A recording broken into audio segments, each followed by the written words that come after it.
So this video is not going to be too long, hopefully, but I often rant and go on tangents. I've been talking about how my nerve flare-ups go through the side of my face and lead to self-harm. I wanted to share a video with you. Now, it is disturbing, and it is coming with a trigger warning for anyone who has trauma or has any sort of triggers around self-harming. This video is 2 minutes long, and it's not in the actual self-harm. It's at the tail end of the whole trigger, talking about it, and it's just really intense. I'm just going to show the video because this channel is directed at our system. There are people from the general public who are seeing it. However, a lot of those people, if they are watching because they have C-PTSD, many can relate. Not everyone goes through this. As I'm constantly saying, there are different levels, different types of symptoms. We don't all experience the same things. We don't all have the same environment, the same support. We don't come from the same trauma. So it's a massive window and spectrum. And not everyone, thankfully, does get to this level. Some people get to this and then they're gone. Where I'm at now is like that last little tail of the hourglass as it's about to just... when you can feel yourself just deteriorating more and more. I'm going to show you this video. There's nothing really else to say except to show it to you. So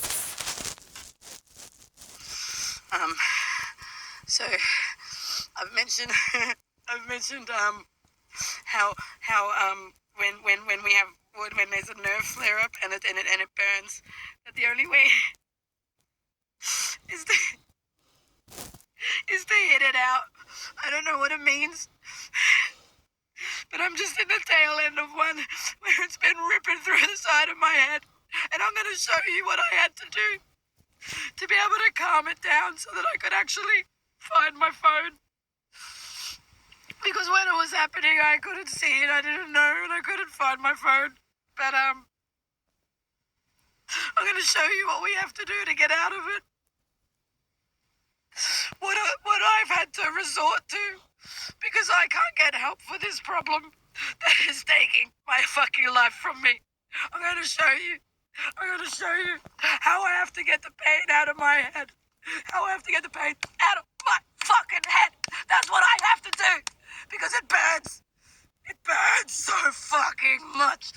And when I do that, it stops and it calms and it brings me back. And that's the only way. And that's what I'm doing now so often. And if I go into a hospital or a GP, all they're going to do is lock me in a psych ward. But it's not psychological. It's physical. I am an intelligent person. I have no psychiatric disorder that stops me from knowing what's real. I am not delusional. I have done the assessments. And the pain is real.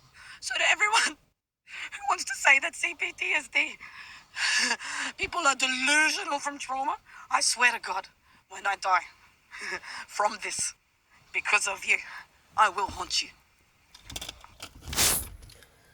So that was something made earlier. As you can see, I don't need a welfare check.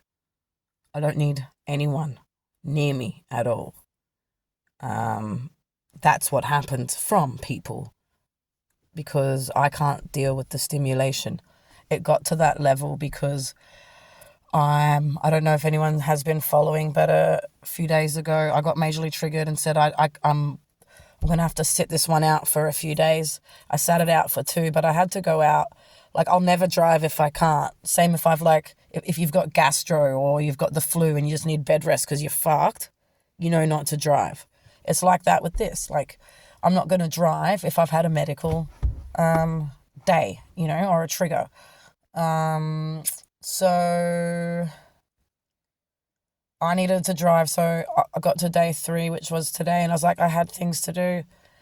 I was fine while I was out. And that's the thing. I'll be out. Dum, dum, dum. If nothing big happens while I'm out, I can get through and get back and come undone when I get back. So my window of stimulation had finished. But then I was dealing with movement and sound and things from the wind, and like a tarp that flapped, and then the dog was jumping around, and then something scared me and brushed, and I was just too jumpy that it ended up just kicking in my nerve flare because I hadn't recovered enough from everything I've been through in the last week to be going out into the world. Like, you need proper downtime just away from it all. So if you're not fully recovered, every time you step back out, you just get thrown back again. So that's quite often how the end of my day will go if I've had to drive out or be even like out in a shopping centre, or if I've had to go and visit someone or go to an appointment, or, I've gone to the bank and then the butcher or the tip or whatever it is. Boom, boom, boom. People, lights, movement, sound. It just all builds up.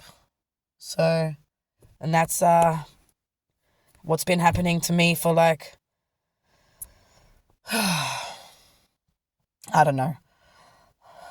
Technically, I'm still homeless, but I've got my caravan and I'll be able to live in it when I feel safe. So I can keep like pottering around, setting it up, getting it ready. But I was actually, like, that's been like 18 months or more now that I haven't been able to just live and be still. But I was like homeless on the gutter, homeless for like, I don't even know how long. Nearly a year of that, like 8 months or 9 months of that was like gutter, no, not even my caravan. Didn't have my rabbits with me for a massive chunk of that. But then since I got my van back, I don't have it set up, and I've been floating around, and even the times when I was in it that you've seen on the videos, like I didn't have running water or a toilet. And a lot of the times no heater because I can't afford the diesel petrol that runs the heater.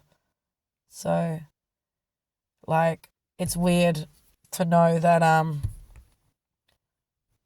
that's the end of the line, that there's just no help available in the country, and you're living like that every day now, and you're too sick to like set yourself up to have your little haven in nature. Like, I'm out in nature now, but I'm still living like a street rat, except I'm a bush rat now,